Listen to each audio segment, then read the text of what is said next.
Gusto nyo ba ng extra income? Mag-trade na kasama namin. I-on lang ang AI bot para siya na ang gagawa ng lahat para sa iyo. With 90% above win rate, register na for free. Luka Doncic, body transformation, nagpaparinig sa Dallas. Russell Westbrook, inaasahan na sa Sacramento Kings. At Lakers, ang tatangkad na. Sino ang bagong napapirma na si Arthur Kaluma? Nang maalis ang Los Angeles Lakers sa NBA playoffs, malinaw na sinabi ng head coach na si JJ Redick na inaasahan niyang magiging mas maayos ang kondisyon ng buong team. Marami ang tumingin dito bilang isang banayad na patama kay Luka Doncic. Ang kanyang kondisyon ay naging malaking usapin bago at pagkatapos ng nakakagulat na paglipat.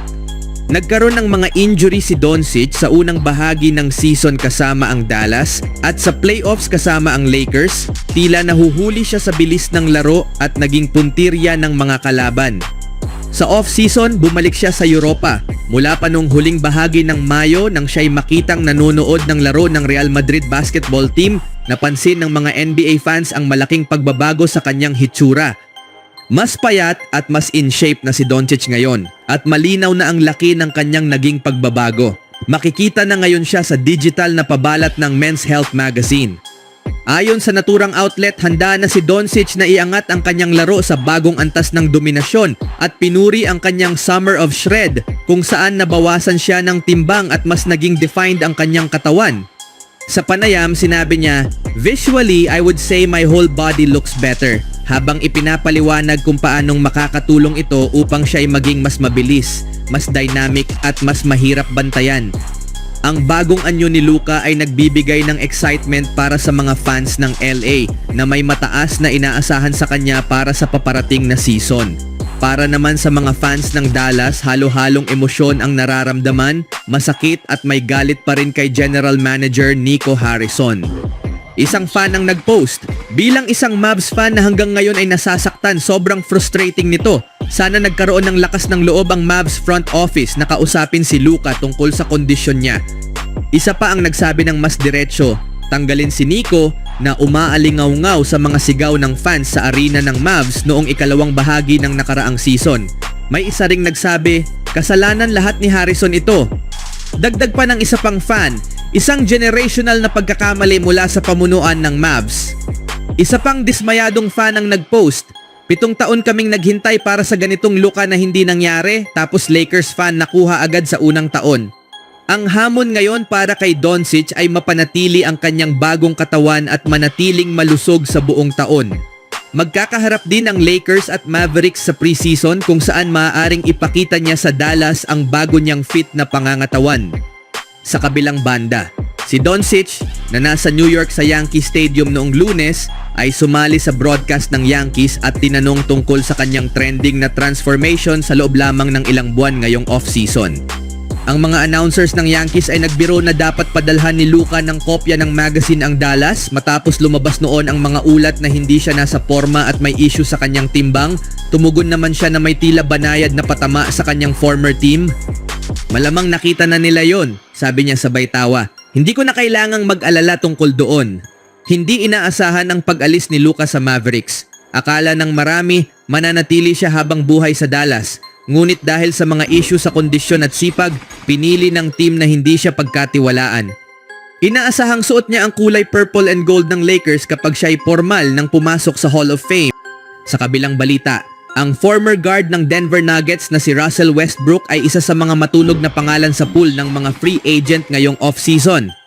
Bagamat na iuugnay ang interes sa kanya sa paglagda ni Ben Simmons, ngayon ay inaasahang may bagong team na lalagyan ang 9-time All-Star. Ayon sa isang ulat mula sa isang NBA insider, inaasahang pipirma si Westbrook sa Sacramento Kings sa paparating na season.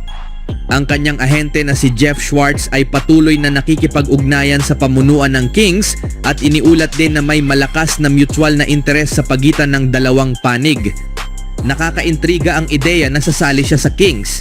Dahil kinuha rin ng Sacramento si Dennis Schroeder ngayong off-season, nagmumukhang malawak ang kanilang mga option pagdating sa playmaking.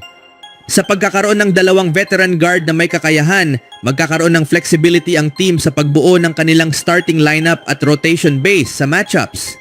Sa kasong ito, maaaring bigyan ng prioridad si Westbrook dahil sa kanyang karanasan sa pag-orchestrate ng opensa at ang potensyal niyang maibigay. Sa nakaraang season, mahalagang papel ang ginampanan niya para sa Nuggets bilang backup point guard. Nagtala siya ng average na 13 puntos, 4 na rebounds at 6 na assists kada laro, habang may shooting percentage na 44% sa field at 32% mula sa 3-point line. Bagamat bumagal na ang kanyang laro, kaya pa rin niyang magbigay presyon sa loob ng depensa na nagbubukas ng mga oportunidad sa labas para sa Nuggets.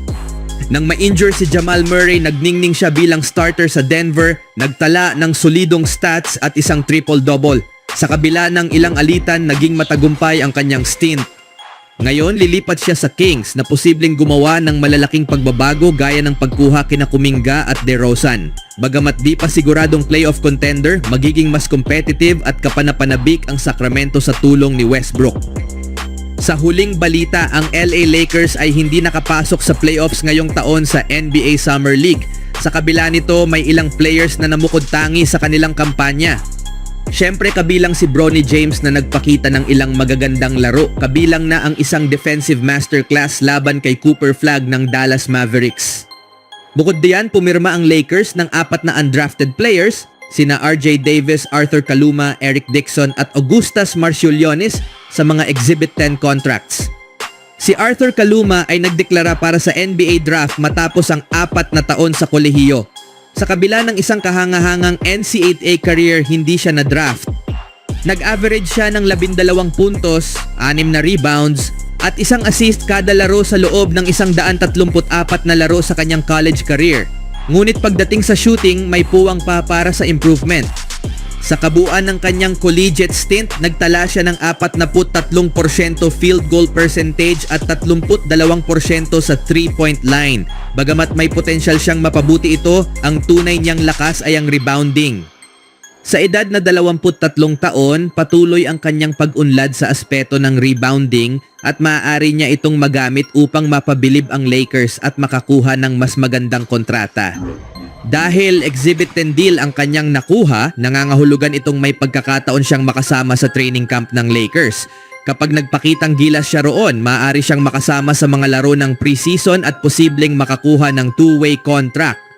Subalit, kailangan niyang gumanap ng mas mahusay kaysa sa ipinakita niya sa Summer League.